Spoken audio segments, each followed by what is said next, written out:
Greetings, Zimbabwe, Africa, and the world. Welcome to In Conversation with Trevor, brought to you by the Zimbabwe Human Rights Association, ZimRights, Devolution Series number 5. I go beyond the headlines and beyond the sensational. Today, I'm in conversation with the Chief Executive Officer of the Zimbabwe Gender Commission, Virginia Muwanigwa. Enjoy this informative conversation.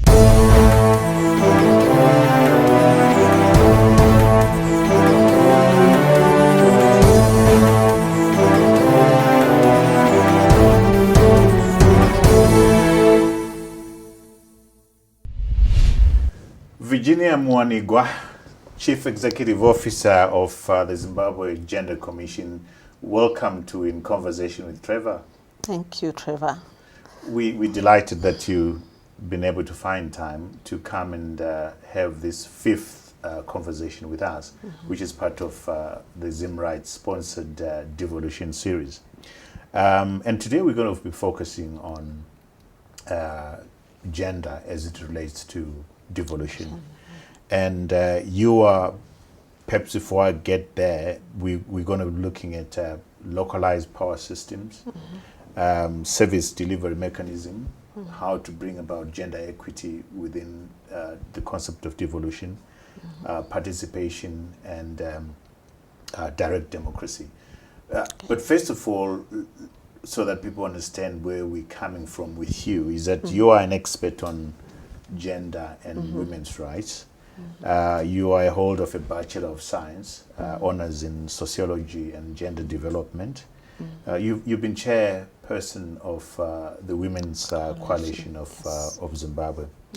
I thought the good place to start would be, what has been your experience with the marginalization of women in Zimbabwe? How has it impacted you? Because I'm sure it informs your point of departure as we deal with how do we bring about gender equity through devolution. Okay, my personal experience is that I come from parents whose marriage broke down, and then I was raised by my grandmother at one time, or the maternal side, the paternal side at another.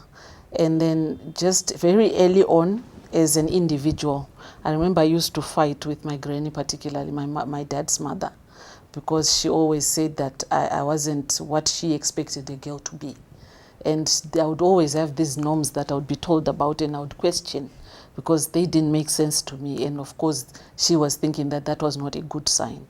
But as I grew up and continued just also questioning things I didn't find to make sense, I then got into the employment sector. But maybe before that, I got opportunity to be in leadership in primary and also in high school.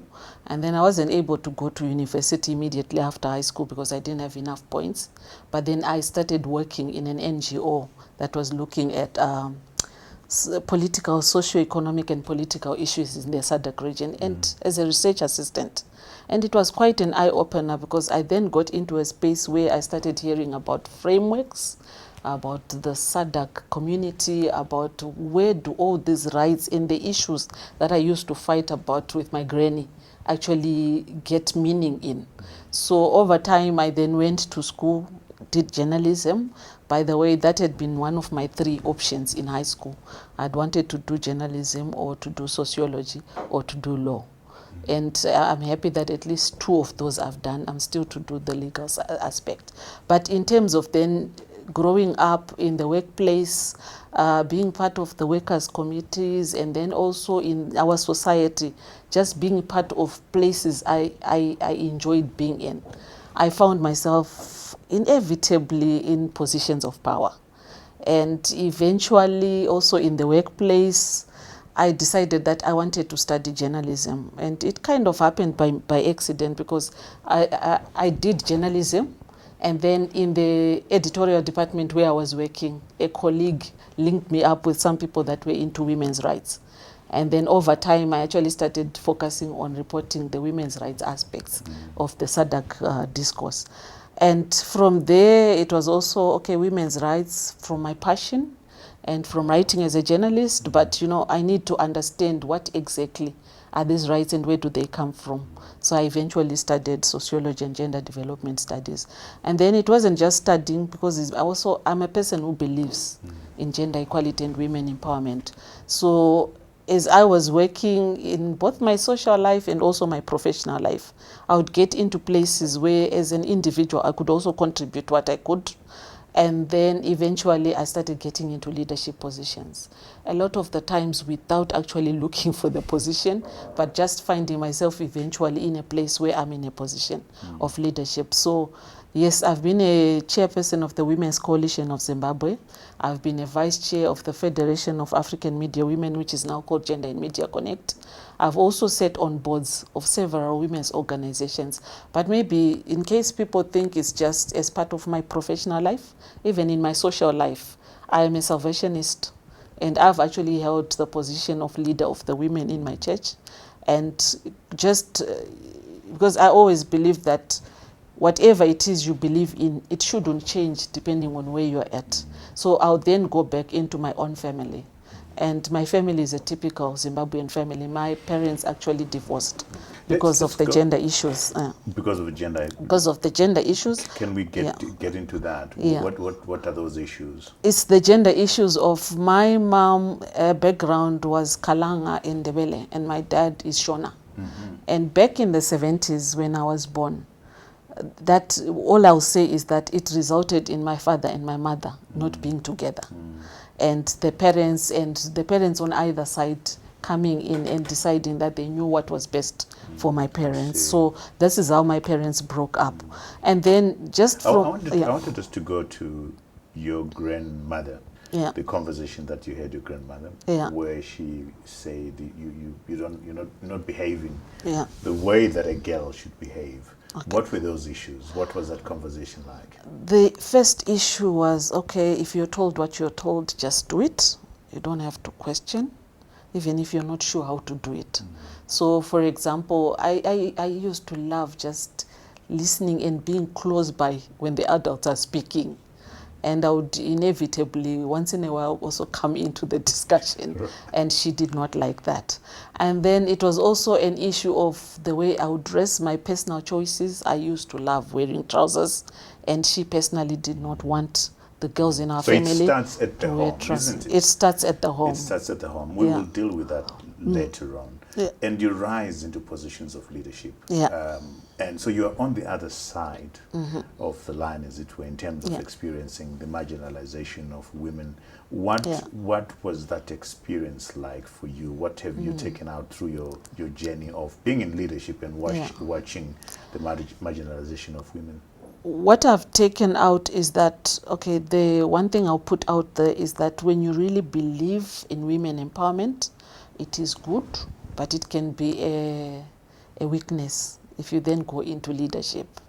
It is good in that then you also leave the talk, and you're also able to be and identify the women around you that have potential, that are interested in being part of the team, and then also in moving forward with whatever objectives you're dealing with at the same time. But then the weakness comes in that I'm not apologetic about a person who believes in women's rights, who believes that women should be able to do as much as they want to do. But you then find that when you're in leadership, there's also the issue of management. You need to be able to be a manager, to be strong. And I recognize, as I'm saying this, that these are some of the arguments that the men will make about women's leadership, that, you're emotional and whatnot. But I'll still maintain that even if it is a weakness, that you're also empathetic to the people you're working with, it's also a weakness in some way that you feel the way they feel, and you're not able to separate yourself when you're on the other side. I still think that in terms of our power dynamics in our country, we need to have more of the kind of people that can mediate power in a way where you don't sit here and say, I'm a leader, and I don't have anything to do with those that are on the other side. So much as, yes, I tend to need to be able to be a bit more, putting my foot down. And I can put my foot down. Those that have worked closely with me know that I can put my foot down. But maybe I see it through as I'm talking to you right now. I think it's important that we go back to to the basics, Yeah. which is the family unit, Okay. the girl child, Yeah. the boy child, because that then the way they're raised manifests itself. I mean, True. we will talk devolution, but what should we be doing to model the girl child and the boy child in such a manner that they clearly understand the power dynamics True. and all that society would be expecting from them? Yeah. What would you say about that? I think for me, the first step is for us to divest ourselves of stereotypes. Some of these cultural norms and values that we hold, where we'll take our children and put them in boxes, and a box that is called a girl, and we have certain expectations, certain attributes we want to foist onto that girl, whether or not that's what she is. And the same for the boy. So we really need to remove these toxic norms and values that we hold. And how we can do that is to be able to recognize that just as we know that children come to us as an empty vessel and we start feeding them, we need to be able to feed them the kind of information, the kind of values, the beliefs, the kind of attitudes that makes them realize that they're worthy in and of themselves. And I have to say that even as I fought with my granny, and by the way, I used to fight with both my grannies when I was here in Harare or when I was in Plumtree. So as I fought with my grannies, it was never that I felt they thought I was not worthy, but I guess I understood in retrospect that for them it was not that they were saying I was not worthy, but they were just trying to mold me into the kind of person that they believe society wants me to be.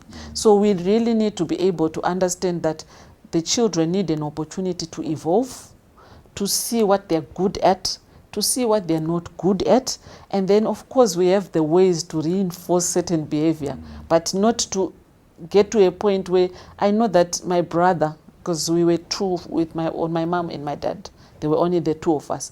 My brother had a lot of pressure because they also had expectations on you as a boy. But when I then reflect back to the two of us, he was a carefree person who was not too worried about anything, and he would not question too many things. So we really need to be able to just make our children come out of that home feeling that they are where they want, feeling that there's something to contribute to beyond the expectations, because I know that for me, even as a very small girl, I was already being told about how I need to prepare for marriage. And some of the preparations I was given, by the way, have not come to pass.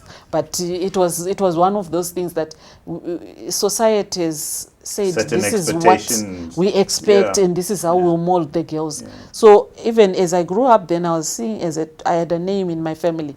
I've decided that I won't share it because for some people they've taken it up. But I wanted to stay in the past. Yeah. But I had a name that just used to say that I'm a rebel. And then as far as my paternal grandmother was concerned, she didn't think, at least in terms of the model woman, she could actually put me forward.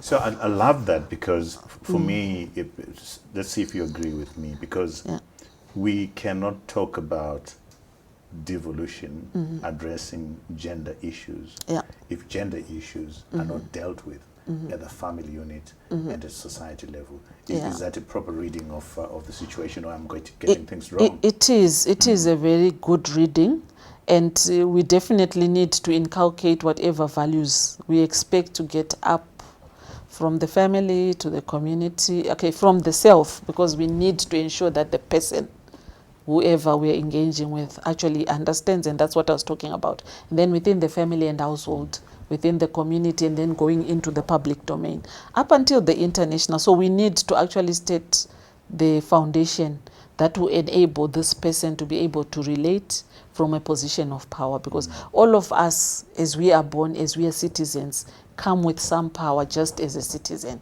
because our constitution does give us that power, all of us. But one finds that in society, you start being put into certain boxes. And I did talk about my grandmothers. Yeah. And I want to speak about also the men in my family growing up, because I don't want this to sound like I'm saying they did wrong. They did their part as the grandmothers. But one of the issues is always that, where are the men? Because again, as you mold the children, you need the two sides together. So with my grandfather, he was there. He would treat me as a sweet granddaughter, but not really necessarily going beyond So you then feel that my grandmother was coming in and giving me the values, but he was also not doing his part.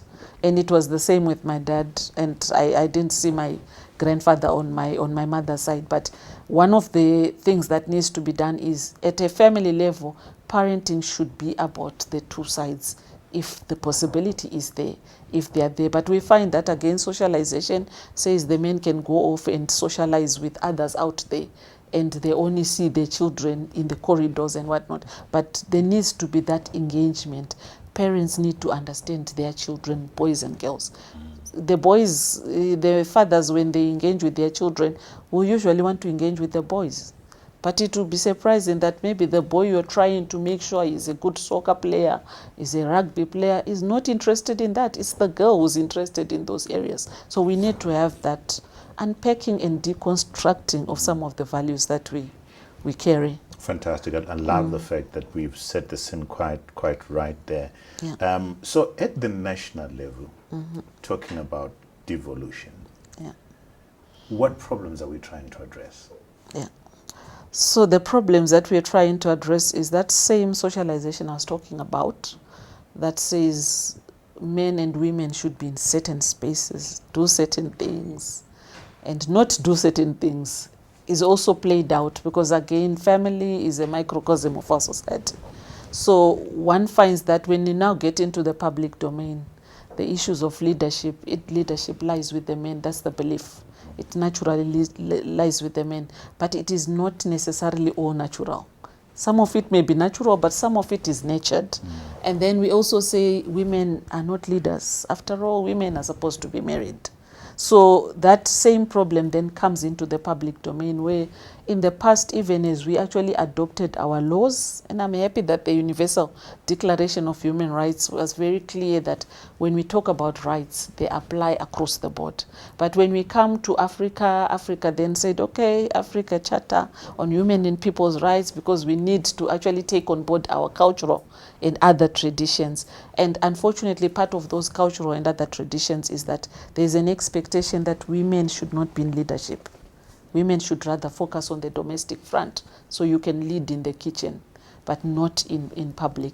And so even though now, and in Zimbabwe, up until 2013, when we adopted our new constitution, our constitution of Zimbabwe actually used to allow discrimination on the basis of personal and family law. In which case, it's very unfortunate, because if my granny had lived up until now, and some of the fights I used to have with her about when I should speak, what I should do as a person, and we then had a conflict that needed to be mediated. Before 2013, she would have actually had an upper hand, because the cultural would have prevailed over the general laws. But I'm happy that when we adopted the new constitution recognizes gender equality, it outlaws discrimination, and it also recognizes that we need to have gender balance. And this is one of those problems, the question that you asked about problems, that despite the constitution, despite even some of our laws being clear, we still find that when we have those processes which are organic, like just processes, we go into the community, we go into an institution, and we say we need to set up something, and we need a structure, we need to elect people. Inevitably, the people that are doing the elections will think as my grandmother was thinking. So what they're going to do is the women will have some leadership roles, but just very much behind. So how do we stop that and encourage a situation where the girl child, the woman, has a place at the table as we making policy before we even get out? What mechanisms do we put in place to ensure that happens? The first part is just awareness raising. We have a very progressive constitution, and we also have progressive instruments, not just in Zimbabwe, but outside that we have aligned to. So we need people, men and women, to know what our constitution says, what rights pertain to whoever. So the awareness... What's your sense in terms of the awareness? Where are we? Are we getting it? Is society getting this awareness? Are we winning? What needs to be done? My sense is we don't have as much awareness as there could be. Remember, also in the Constitution, it says that we're supposed to do public education of the Constitution. implying that maybe even put it into our education system. Although there's been public education mainly by government departments, relevant government departments, civil society organizations, and I know in my church, I brought the Constitution into my church. So there is some awareness raising, but the challenge is, even if when then there is awareness raising, remember our general laws live or coexist with our cultural traditions. Yeah. So even when people know what is supposed to happen, they choose to actually be more comfortable with their cultural values. So the awareness is there, but it could be more. It needs to be more, because at least once people know, then they can make informed decisions about what it is that they want to fight for or don't want to fight for. And that leads to the next strategy, which is the consciousness raising. People need to be able to understand that these rights are your rights that cannot be taken away by anyone. Even as you recognize that you also have responsibilities, but you have rights. So the consciousness raising. Then the other part is also just really having critical mass around women, gender equality and women. And I know the argument out there is that too much has been done for women already. But for some of us whose work... Is that true? Because we're not seeing that. Yeah. I was going to say, for some of us whose work is to monitor, it might look like too much has been done, but as long as the results don't show us the necessary transformation, it means not enough has been done. And for me, not enough has been... Enough may have been done by those who have a stake in gender equality and women's rights, mainly women. But as long as the mainstream structures will not necessarily think about the women until they are prompted, it means we still have a lot of work to do. And that's where we are at. That's where we are. That main structures need to be prompted. They need to be prompted. That you need to have women around the table in policy making, implementation, and so forth. Talk to me about that. They need to be prompted, and like for me, I usually say to people, you know, the only thing that's more frustrating for me is knowing that there is this right, knowing where the right came from, knowing who signed up for those rights. Because, you know, when we have these instruments, there are some people that put their signatures, mainly those in leadership, mainly the men. But they inevitably, unfortunately, at some point, they look like they don't remember what it is that they've signed. And this is across the board. I'm not going to even say any particular, but it's across the board. So you then find, just in terms of one of the questions you asked before, my first job working on women's rights, it was with trade union organizations, and it was at an international level. And when I came into that institution, because it was a regional office of an international, they already had instruments or documents, policies that they'd adopted. And as I came in and, you know, with a lot of hunger, read through the documents to appraise myself what it was I was supposed to then be going out there and talking to the women and the men in the trade unions about, I realized that there were a lot of good things, like there were childcare facilities. So if I needed to travel, I would have my child catered for, and there wasn't going to be this disparity in terms of salaries and whatnot. But I tell you, in that job, I had to really every time educate those who I found in that same institution. So it's that same issue that I'm saying. Sometimes the leadership will sign up for instrumental reasons, but the one thing that we really want to see, and especially now that we are talking devolution, and we're also talking the issue of how we can strengthen women's involvement, men and women's involvement at local level, is to be able to really understand that once you've signed something, it has your mark, and it then requires you to be accountable to its achievement.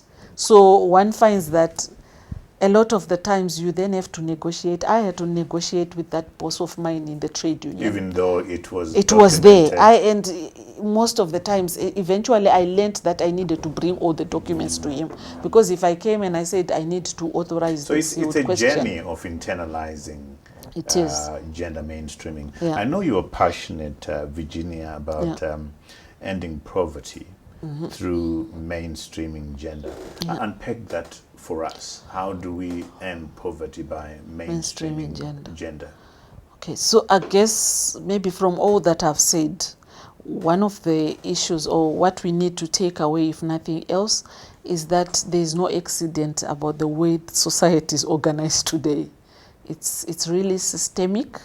It's organized. There is a deep-rooted system that is the foundation to how the men, the women, the boys and girls in life in Zimbabwe, in the world, because really there is not much difference across the world. It's only the level of integration that differs across the countries. But patriarchy is a system that is there, and this system is a system that believes in male supremacy or male domination. And this system is the same system that over time people are actually socialized to strengthen and strengthen as we go on. So we really need to be able to get to a point where we recognize that that poor woman, or the fact that poverty as a woman's face, is not necessarily an accident. It is something that everyone, and each and every one of us on a day-to-day basis may actually contribute to, as we decide how the resources are allocated within the family, as we sit down at a council and decide which things we are prioritizing or not prioritizing, as we sit down and do the national budget and decide that this is more of a priority for the country than for this.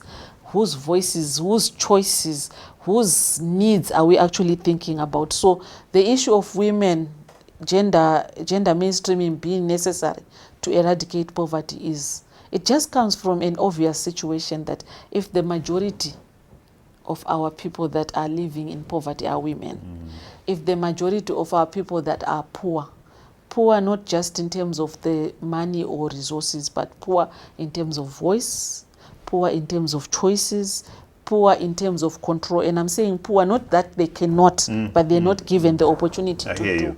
Then we need to be able to then say, what is it we need to do to ensure that the women come and become or realize themselves? You'll have noticed when we talk about poverty, and it's interesting that in the relevant spaces where the issues come up, a lot of our powerful men and women will speak about that woman who stood, who ensured that you went to school, despite not actually having enough resources, despite actually having been dispossessed by relatives, despite actually having been divorced, despite not even having been married, but she stood and ensured that you got to be where you are. So when we talk about poverty, what we are basically saying is we need to recognize how much women do even without the necessary support mechanism. When the lockdown because of COVID-19 started, we had an outcry. And part of that outcry was not just, the fear of the pandemic, of the disease, but it was also for the men and women whose lives are actually made on the streets of Harare, regardless what you think of them being on the streets. What they were worried about is every day they actually stay there on the streets and they are working for their families. And if they were not now supposed to be getting out of their homes, how would that actually be addressed? So I'm not saying that the lockdown should not have happened. Obviously, that was something that we could not avoid. But having then had the lockdown and knowing what we know about how our people live, it then behoves the leadership, those in leadership, to say what is it we need to do. And you remember that there were some promises that were made of how we could actually address this now additional poverty that that particular group would be facing. So mainstreaming gender to ensure that we eradicate poverty. And I'm also thinking of even our national strategy as a country, our vision, where we want to, we want to really have our people that can walk tall, walk proud. You cannot actually have the country prospering as long as you don't have targets to address those that are poor. So this is where it comes from. What's your sense in terms of creating, making sure that women and girls participate in the development as far as government is concerned, that they are there in decision making? For instance, there's a school of thought that says, do you create a Ministry of Women Affairs, or you say there won't be a Ministry of Women Affairs? We will ensure that we mainstream women issues throughout. Where do you sit with that in terms of ensuring that women actually participate and participate meaningfully in decision making? Where I sit is in the middle. I want both. Okay. Why? Because when we talk about wanting to address the gender equality or the gender inequalities, we need, remember I talked about prompting? Yeah. So there will always be need for somebody who prompts. So if we are going to then say we will mainstream gender, and there's a whole movement, and one of my mentors is very particular about not liking the word mainstreaming, because when mainstreaming is done in the environment in which we know that at a personal and also an institutional level, we haven't signed up, it's going to be the kind of mainstreaming where we can tick boxes or say, you know, we did do this, but we are not looking to transform the institution. We're not looking to transform the people. So definitely the issue of mainstreaming is necessary. And I agree even with those that would maybe think that there shouldn't be a particular Minister of Women Affairs, because, and I'm only agreeing not because it shouldn't be there. I've already spoken about needing to have somebody who prompts. But the only reason why I sometimes think it shouldn't be there is then you find once a structure like the Ministry of Women Affairs is set up, all the pressure is put on that ministry. And the mandate is then put on that ministry. And the resources are not given for the ministry to do work that it's not necessarily supposed to do, but is supposed to just coordinate among the other ministries. So I am sitting in the middle, because in terms of my approach and also from experience, you need to be able to have a hybrid. A hybrid where you have specific responsibilities and an institution or a person whose responsibility is to ask the relevant questions, and then ensure that they are also funded.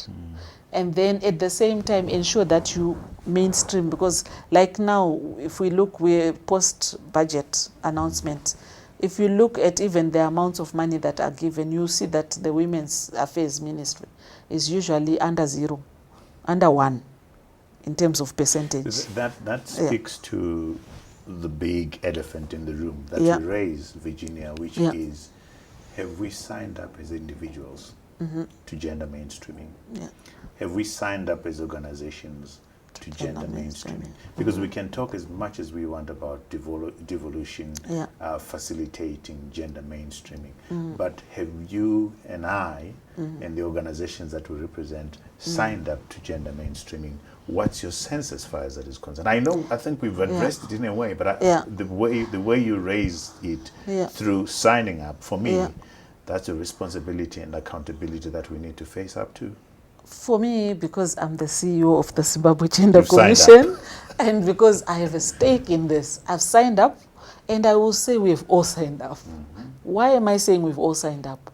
Because if I did not have the Constitution to fall back on, if I did not have the SADC Protocol on Gender and Development, the AU Women's Protocol, the international conventions and protocols that say that gender equality and women's rights are a right and something that should all of us be working towards, I would not be talking. So we have signed up. But having signed up is a stage.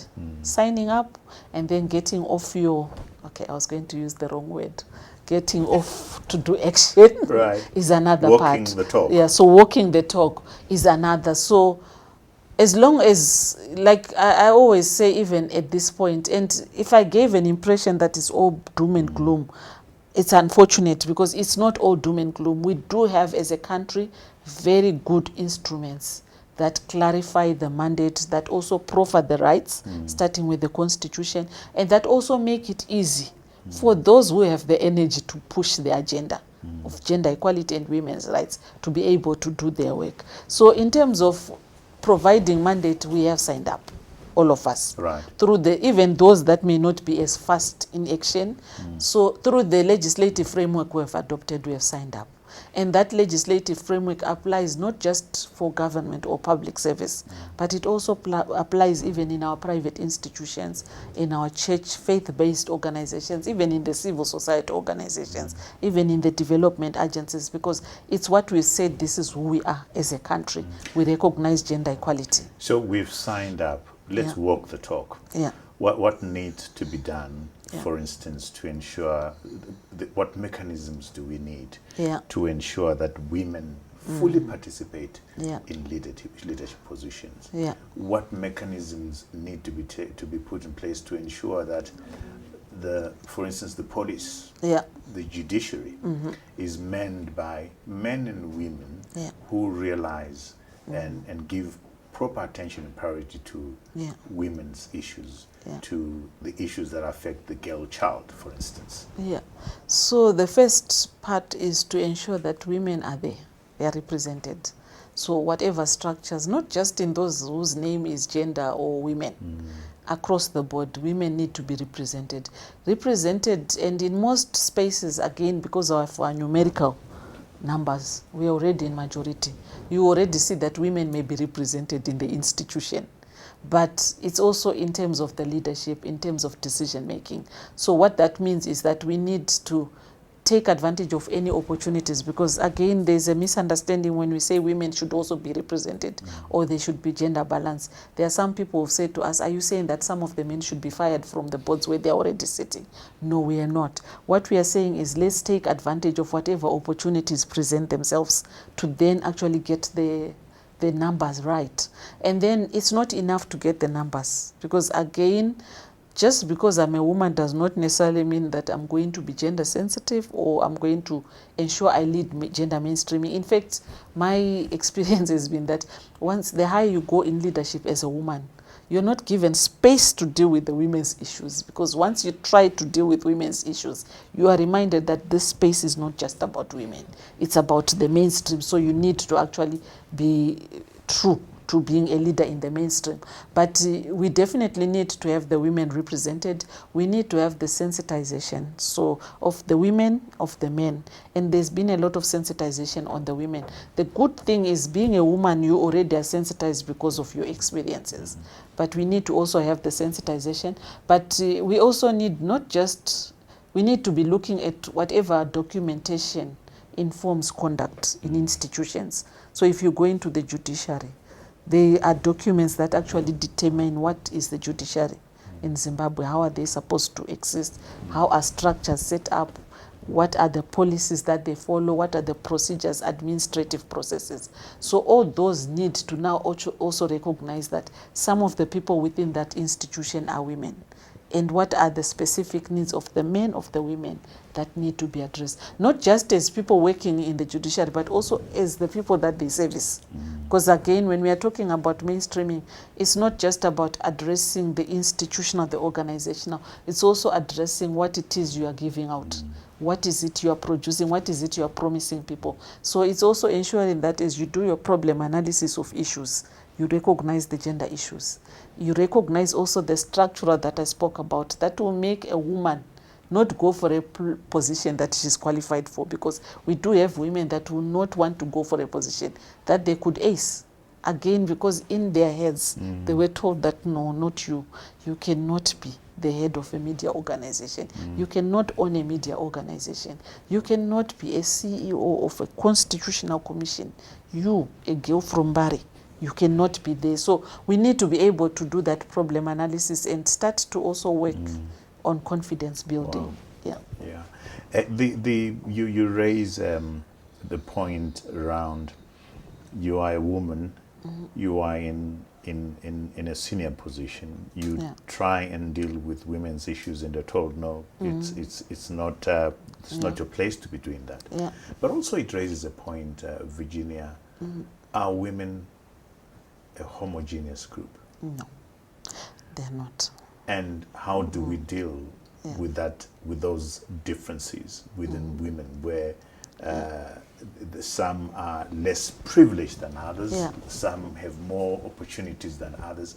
How do we begin to be sensitive and alive to the fact that women are not a homogeneous group? They are not a homogeneous group, just as men are also not a homogeneous group. But we've been able to ensure that in general, the concerns of men, and this is not to say all men, but definitely the positions, the representation in leadership for the men is kind of assured. But one of the ways we can ensure that we address the specific interests is to speak and let the women speak. Because you cannot address what you don't know. And you find that a lot of the times, sometimes when we've wanted to come up with laws, the fact that we don't adequately recognize the differences among, or the diversity among the women, has resulted in women fighting each other. I just want to give a very quick example, not go into detail, about the amendments to the marriage bill, where it became not a bill that was for Zimbabweans, but it was women, depending on which side of the spectrum you sit, fighting each other. And unfortunately, that is a situation that plays out in a lot of the places, where as long as maybe documents or policies are adopted that don't recognize that, if we're looking at involvement or representation in power, it's not so much a problem in Zimbabwe that those women who've been in positions have stayed too long, and the young women who also want to be in position now need them to go out. But it's a question of, in parliament, we have 31% at our best as women. So we have 69% that is not being disturbed. So instead of the women fighting for the 31%, part of our energy should actually be to rock the boat for the men.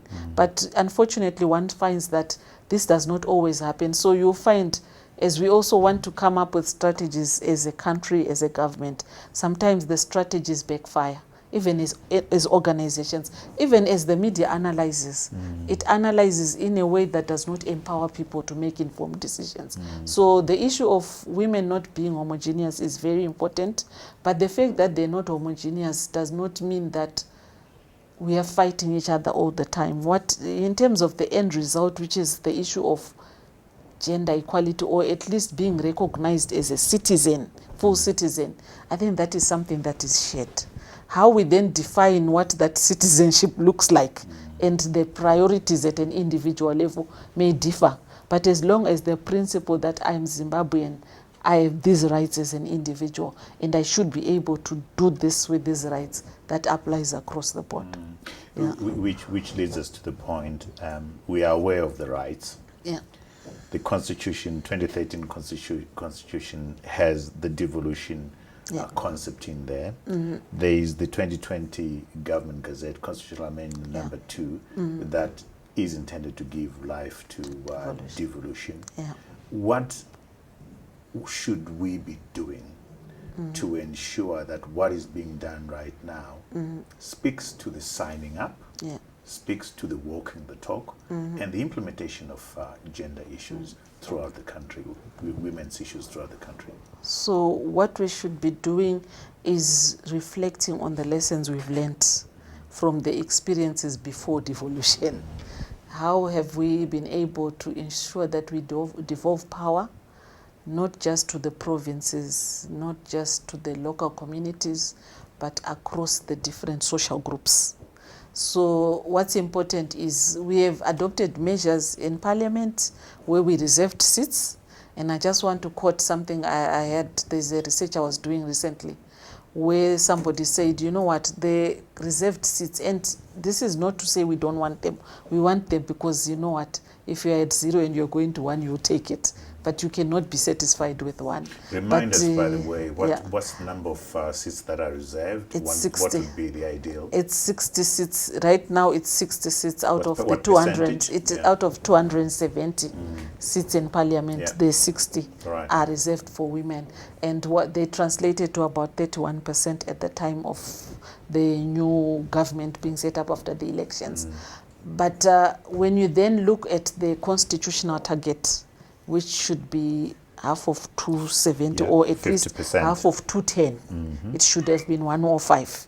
And these 105 do not have to be seats that are outside of the statutory seats, because there are all sorts of problems also with having some structures that are set up additional to the mainstream.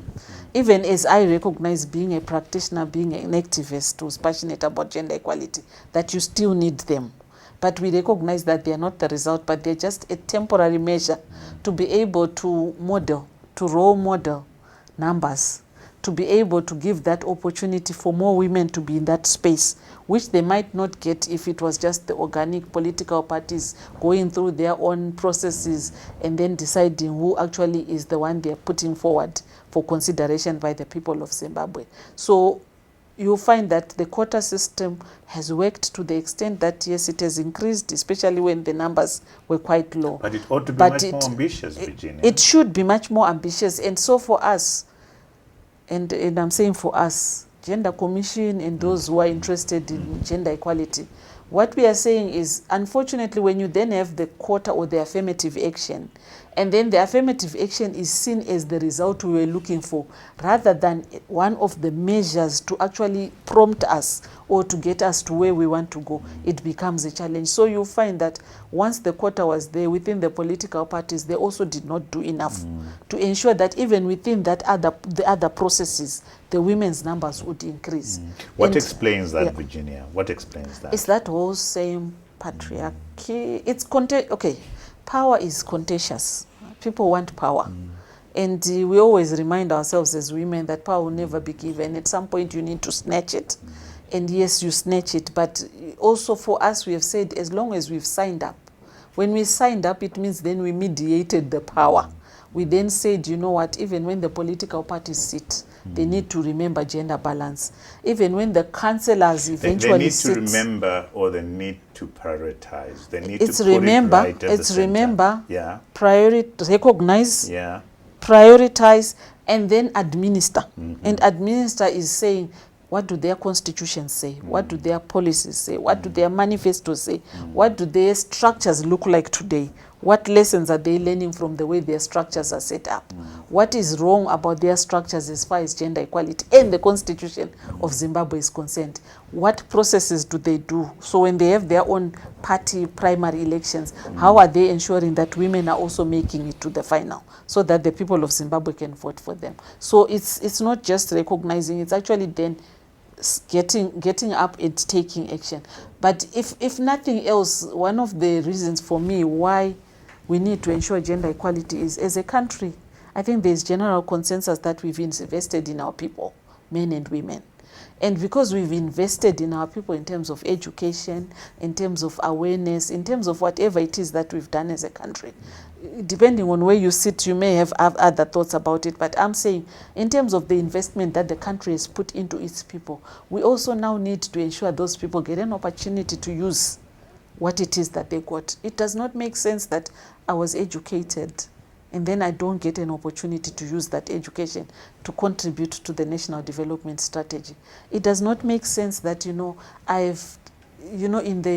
communities, in the parties, you have women who have been active before independence, who are still active to date. My mother-in-law, that was a whole other area that I didn't get into.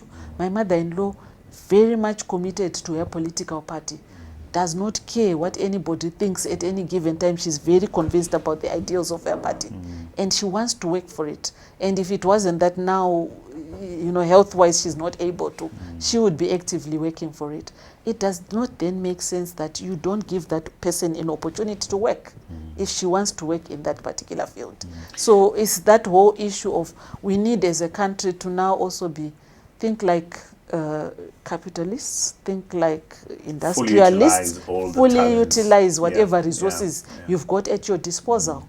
Briefly, Virginia, the making the girl child fully equipped and being able to enjoy an education that allows them to deal fully with the challenges of life. I'm talking about STEM subjects, science, technology, engineering, and mathematics. Are we doing enough? Because that also has an impact on how the girl child and the woman pitches up fully for the nation and contributes to and benefits from devolution. Are we doing enough? I think the very fact that we now have abbreviations, STEM, STEAM, because again, we didn't want to throw away the arts. Much as we're talking about engineering and mathematics, but the arts are also important in terms of moving our country to the next level. So we are doing something, but once you think you are doing enough, it means you also lose opportunity to improve. Why are you feeling we haven't spoken enough about devolution? Okay, maybe because we didn't say a lot. We were not using the word devolution, but I guess the whole discussion was about devolution. Maybe it's because I came here thinking, okay, I'm going to have to talk about what does devolution mean in the Constitution of Zimbabwe and whatnot. I think with the assumption is the public does understand that. So the Constitution is there, an amendment is there. You say we have signed up.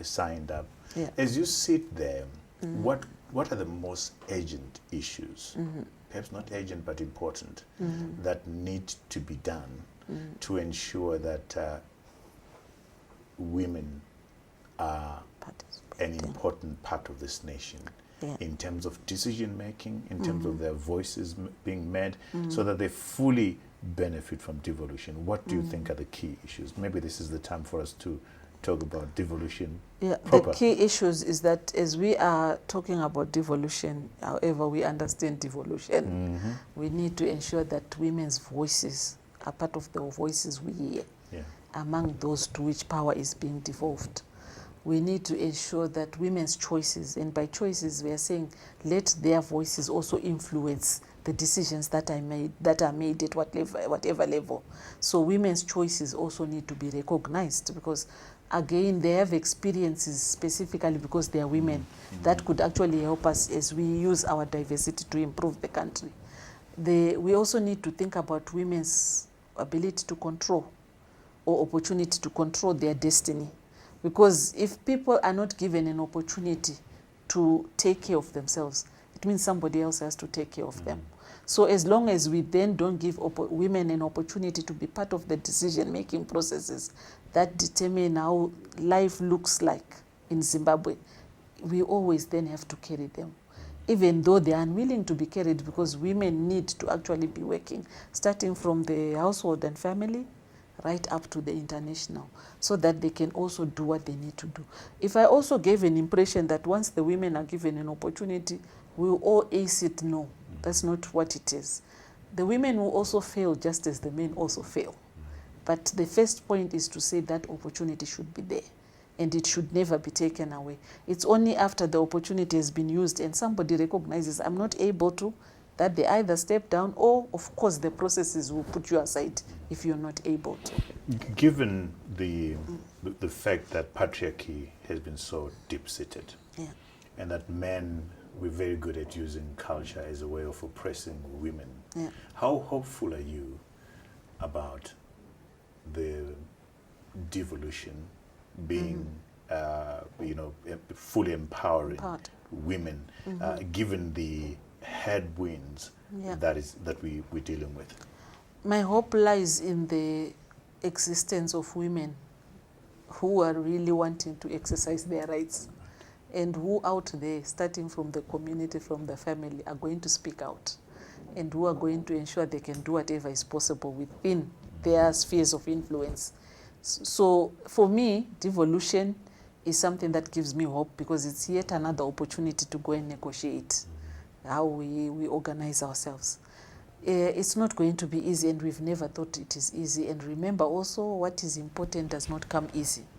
But what's important is that as long as women are there to always remind that this is what was promised, and this is what we want, and this is where we are, it means that there is hope. Right now, last week I was asked to come. It was one of the committees in Parliament was discussing issues of corruption. And I came there to talk about the gender dimension of corruption. And one of the issues that was being talked about is to say, if we are already devolving, but we have not really put in place the mechanisms, the systems to ensure how these structures are going to work, doesn't that also open up opportunity for corruption? For me, it is very good that in that space where I've also put in the gender issues, we are discussing all those issues of concern to the people of Zimbabwe. So as long as we have the spaces to be able to dialogue, to be able to discuss, to be able to check, because sometimes I'll say something because I'm passionate. But if somebody then says to me, like not that I'm feeling any pressure, but as my partner would do, I heard you talking about this. What did you mean? Do you think that works? That also helps, because then I can also reflect and see that, okay, as with any passion, sometimes it takes over. But then reality tells you that maybe not so much, but this is what is possible. So as long as those spaces to negotiate are there, as long as our constitution says the rights are there, and which is why, and I'll say this, when we are doing the constitutional amendment bill, the worst thing for us, or the Zimbabwe Gender Commission, or at least those working in gender issues and women's rights, is if we are then amending a good document to reduce the goodness. So that would never make sense. You need to be able to, if you are working on rights, it should always be forward ever. Enhancing, It yeah. should be forward much rather than going back. So for us, as long as the constitution is there, says what it says, it could be better, because, for example, talking about devolution, it does not have any measure. Right now, the issue of the quota, with whatever issues I've spoken about, it's only at the national level. There isn't something at the local. But at the local, what we are saying is we need not be talking about additional quotas. We need to just say in the processes that will turn out the men and women in power, let the men and women come in and sit there around the table and help each other, scratch their heads, and also come up with solutions for what we need to address in Zimbabwe. Wonderful. Virginia, thank you so much for your insights. I get the sense that, you know, we could have 3 more installments and have 3-4 hours on this conversation. I think we've just touched the surface, but nonetheless, you know, touched some very key issues. So thank you so much for, you know, spending your time helping us understand the importance of devolution in empowering the girl child and women. Thank you so much. Allow me, Virginia, to tend to our viewers who are at home, who are watching us live at home in the diaspora all over the continent, for following this quality conversation, and to remind you that In Conversation with Trevor is a weekly show. And so that you don't miss out on any of these quality conversations, we invite you to press the subscribe button so that you don't miss out on any of these conversations. And we have a podcast for each show that we have. Click below this conversation and you'll find a podcast, a link rather to a podcast for your listening pleasure. Thank you so much for supporting the show. Until next time, cheers to you all.